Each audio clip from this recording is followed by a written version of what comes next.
Now, I will admit that Lutherans, for a while, committed another distortion. Perhaps back in the 17th century, we did get a little bit overdone with our theology, as we had guys in their studies churning out volumes this wide, compendia, and loci, and sumai, talking about the faith, That's what they did. And you know, those early pietists, they thought that those guys had committed an intellectualist distortion of the faith. They thought too much. But we live in a time where, unfortunately, the pendulum has swung far too far in one direction. I don't think we Lutherans have to worry too much any longer about the intellectualist distortion of the faith. Because I'm here to tell you, vast parts of Lutheranism in North America, we don't think very deeply. We don't think very clearly, and we don't think very long about anything that troubles us. We try to feel good about ourselves. We go to church. We have a feeling. And feelings are good, don't get me wrong. But my friends, we are all thinking beings. That's what it is. Part of what it is to be a human being, and we can't avoid thinking. And when our faith has no intellectual wheels to it anymore, it's a faith that will not long last. We in the Institute of Lutheran Theology believe that the next generation of pastors have to be those who can think clearly, who can proclaim the truth of the gospel to a world which understands many kinds of truths, or not. We believe that the next generation of pastors has to be able to relate the truths of theology to the truths of science, to other kinds of truths we find on our intellectual horizon. We in the Institute of Lutheran Theology humbly believe that to tell the old story of Jesus and His love, we must do it in a new way, a very direct way. We must do it in a way where we make truth claims again. And I've talked to you earlier today, many of you, about what happened in Lutheran theology, how it came to be that our talk about God ended up being talk about ourselves. How it ended up being that when we read the Bible, we were looking in a mirror and finding our own interpretation on the pages.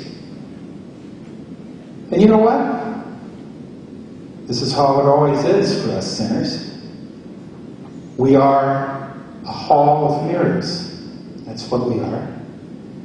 We find ourselves in every mirror that we look at. We find ourselves on the pages of the text, the holy text. And we find ourselves in the words that are given to us. Luther said, the primary sin of human beings is that they want to be God. That's what we want to be. We want to be God. We don't want to let God be God. You see, if we let God be God, then relativism is at an end. Because relativism is finally the triumph of us. We make it up as we go along, right? What could celebrate human effort, human creativity, human construction more than to make it up as we go along? This is good. This is good. This is beautiful. This is true. We would have never had a Christian tradition. No one would have ever died for this faith. No one would have suffered the persecutions of Hadrian or Decius.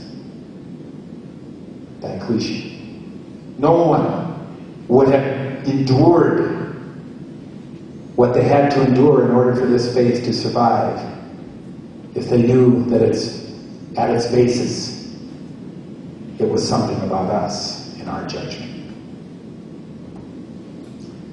And so, humbly, we're here before you to talk about the faith. To say that it's time to make truth claims that are very clear and direct. That it's time to say that there was a man sent by God. A man who was God. A man who came into this world, right? And that he was crucified and rose again. Not in a sense where we can take the word resurrection, like many biblical scholars, and say that it's a title, that it means exalted one, but in the sense that it describes what happened. The German philosopher Martin Heidegger, very bright guy, said that we are all constituted as being unto death. That means in all parts of our life we are related to our end. There is one possibility of being that we all have, and that is that there are no more possibilities of being, and we have that possibility at every second of our being. This reality of death, this factuality of death, demands a factuality of life. And this is what our God has given us.